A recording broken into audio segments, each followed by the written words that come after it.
I would even put a little call out here to like fellow creators and even JJ. Like, you want to re-platform this guy? You want to have him on your shows? You want to give him another opportunity to speak and spread his agenda? Because the shit that Andrew Tate is saying will have a ripple effect, much more dangerous than you can imagine, because his narrative is truly hateful. His rhetoric has extreme negative energy in it, and it will affect impressionable young people in a way that will not show until years from now, and it is dangerous.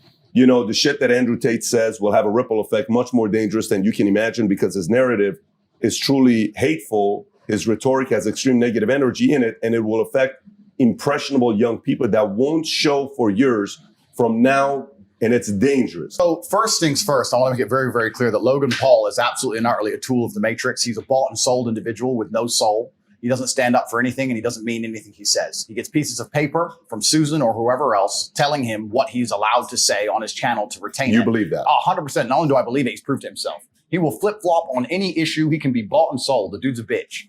Logan Paul is a bitch, and I will say that here publicly. If anyone wants, I'll fight him for free.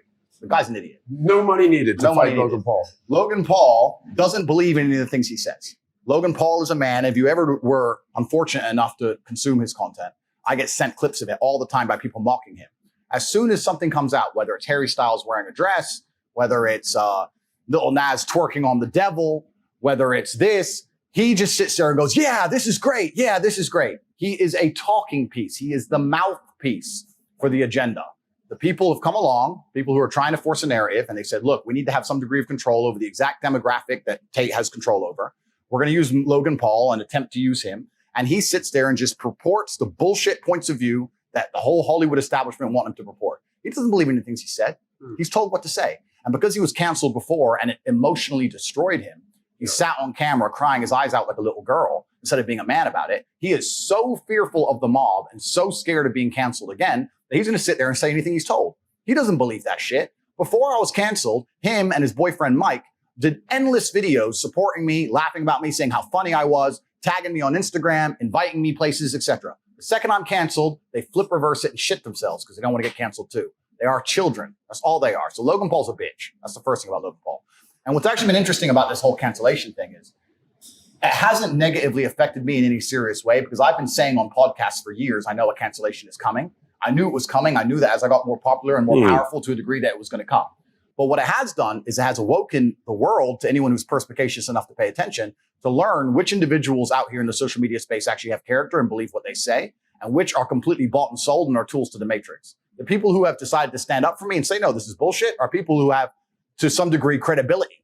You know, this is people who say what they truly believe. But the people who were totally a fan and then post-cancellation shit themselves in 180 and to get a new piece of paper to talk from, that should tell the public out there exactly who is controlled and whether these people have a genuine narrative that they're trying to report on the world. And it's interesting.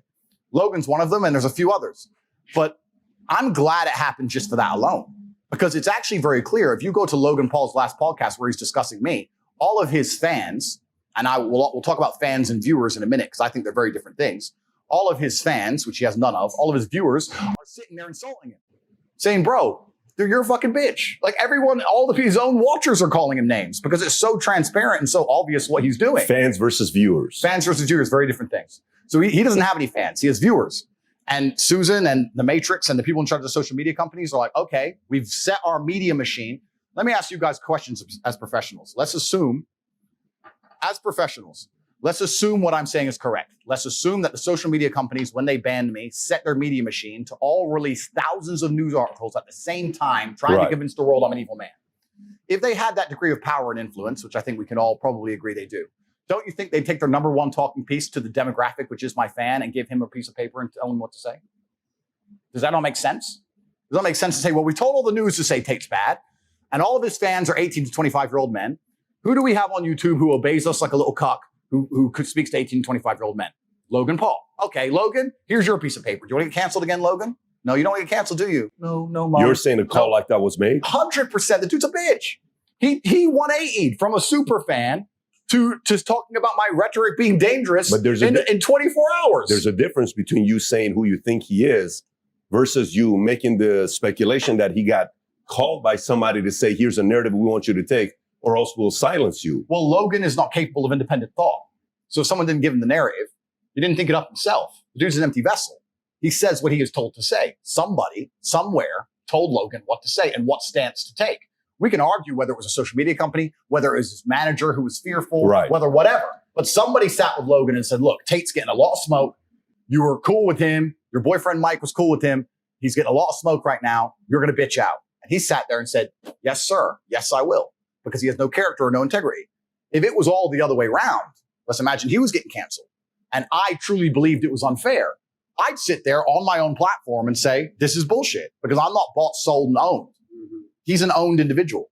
So he's always going to say what he is told to say. He's always going to sit on podcasts, speaking to the youth, promoting Harry Styles wearing a dress, saying that it's great that Lil Nas twerks on the devil in real time for our children to digest, and then say, I'm dangerous to the youth, because that's what he's been told to say. Logan Paul has absolutely no capability for independent thought. And he has no character as a man.